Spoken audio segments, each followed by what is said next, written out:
Hello, my name is Norma Akert, and I wanted to thank you for being a part of my book study. The book that we are working on for this book study is a book called Art and Fear, and it is written by David Bales.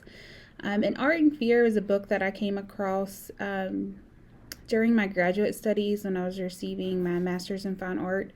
It was a really good book that really helped us as artists or as student artists to be able to look at the internal and external struggles that we were having with art making. This book is great for high school students as they start to gain a little bit more skills in art creating and then also making work that is kind of stems out of their contextual meanings behind their work. So it is a nonfiction book. It's written by artists for artists. David Bales is an artist. And the point of the book is to help young and often struggling artists survive in the art world and conquer various difficulties, obstacles, and fears that they may have as they are developing their artwork. So there's two varieties that the book will kind of go over, which are internal and external obstacles. Internal obstacles might be where the artist themselves are have fears about their own work, fears of other, and it also could be the ability for the artist to find themselves within their own work. And the external obstacles are some things that we may not have control over. So it might be things like finding time to make work or managing art production, but also working in the arts community and managing an artist network and so on. The author does divide the book into two separate parts, both of the first concerns being on the internal problems and those associated with individual creation of art, and the second being the external problems dealing with the outside and the academic and conceptual worlds. So we are going to do this book study into three parts. We're going to talk about the first three chapters first, and then the next three, and then the last three. There's 9 chapters in the book. So as we discuss this book and some of the main concepts and themes, I hope that even if you're not an artist, that you're able to kind of think about some of these concepts and how they can apply to what you do, whether it's a hobby or whether it's what you're doing in your classroom, or even just things that you want to accomplish in life. How fear, internal and external fears and struggles, can kind of help you get through some of those situations.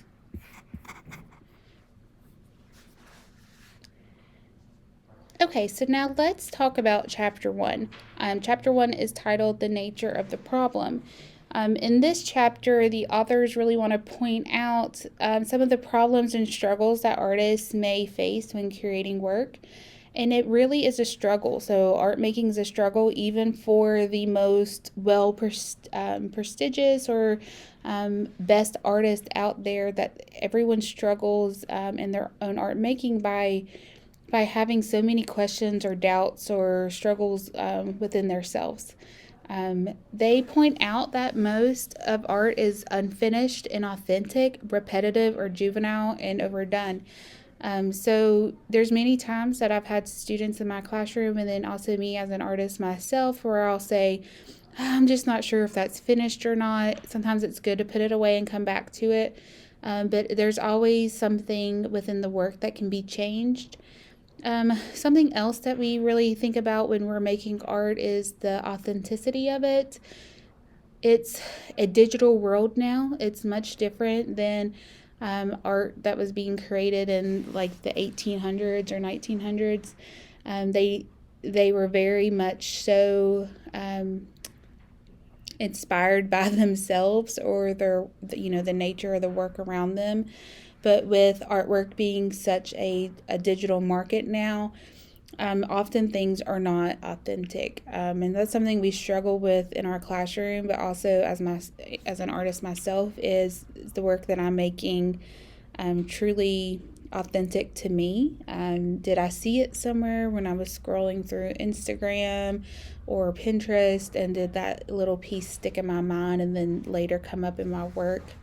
And then also it can be perceived as being overdone. So there's many times where some trend or craze in the art world will kind of make its way to the top, and then it is overdone. Many people are kind of picking up on those traits and attributes of the work, and then using that more so in their own work. Art may be harder to create today as individuals have more creative liberty and there's not as much structure to inspire them through art schools or other norms that are set up based off of where they're creating work. So it involves doubt, and then you are always going to kind of doubt your work. And then you also have doubts where you want to know, is this good enough? Is it technically correct? Is it going to appeal to my viewers or my audience? Or is it going to fit all the set norms that are required by, maybe if it's a project or something like that? There's often times that things like talent and luck and fate that will come through your work, but you cannot rely on those things in your day-to-day creation. There's some days where I can sit down at the wheel and I'm throwing 15 bowls that are perfectly the same size, perfectly the same shape. You just have good flow, you have good juju that day, and you cannot count on that to aid in your day-to-day art creation. So there's all those variables that come up when you're creating work. So the authors, they make a few assumptions on the rest of the book, and these assumptions are that art making involves skills that can be learned, and I totally 100% agree with that, as I never did art in high school or middle school or at home or anything, and I took art when I got to college as an easy A my freshman year, and I'm not saying that I'm like a magnificent artist by any means, but all those skills that I have been learned. So that's something I tell my students all the time when they're like, I can't do this, or wow, you're so good at a technique or something, and I just tell them, like, it's all learned. Like, you will learn to see better, you will learn to draw better, you'll learn to be able to articulate how you feel and put it into work, whether that's with color, line, and shape. That it's all things that can be learned. The authors also say that the book is about art that is made by ordinary people. So that's just, everyday people. Anybody can make an art, and making art and viewing art is different. So there's lots of different conceptual ideas behind work, but it's also very much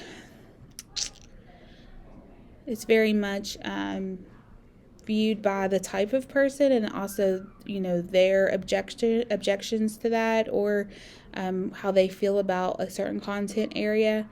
And art making has been around forever. You can look back to cave paintings and how art was used in an illustrative way to depict a story, and so forth. The authors want to make sure that just because you don't feel like you're a genius at creating art, that you need to realize that creating art is hard, but it also can be learned, and that if you pursue artistic interests without caring what professionals and art connoisseurs think of them, that's when you will be successful. You have to make work for a reason that is decided by you, whether it's for A, to make money, or two, to be expressive, or you have to decide what your objective is when you're creating. All right, so the last part is in this video is our chapter 3, and chapter 3 talks about the fears about yourself. So the most debilitating fear is about oneself. Some fear that they are pretenders of doing art, or they're posers, or that they're faking it, or that their art is not extraordinary enough or authentic enough for someone. Young artists often become self-conscious about their work. I see it all the time in my classroom, where students think that their work's not good, or that it doesn't look like somebody else. They're always comparing their work to someone else's. It is important that we emphasize to our students that you have to become self-aware of self-obsessing about your work and obsessing over every move. The authors advise that artists stop focusing on themselves and start focusing on the actual artwork that they're creating. A person can pretend to be artists, but they cannot pretend to be making art, even if it's bad. The authors then turn to talent, and many people worry about whether they have talent. And the authors claim that this is just a waste of time. Not only can talent not be controlled, but it is also a small part of what matters. Since talent is described as what comes easy, so it's maybe something that you're given or born with, or have something naturally, you cannot fixate on talent being the only thing that will make you successful. If talent mattered, many of the great works of art that would be most easily produced. Furthermore, many of the great talents fail to produce anything of value. So talent is a constant that anyone can do anything with. So if the artist wonders why does art not come easily to them, it may be because making art is hard. You should not care whether you have talent, and you cannot know whether you have talent or whether having talent makes a difference on how you should proceed. Artists also fear perfection.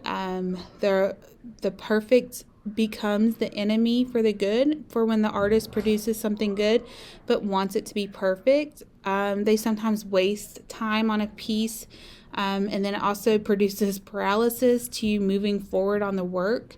And then you also have an annihilation of fear. So artists have many dry spells. Okay, so that's where they produce little, or they might not be producing enough at a time that they think. And you have to be aware of that and know if you're in that stage.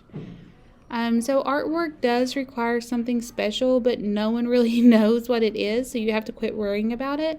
And it is all up to you of how you define that success in your work.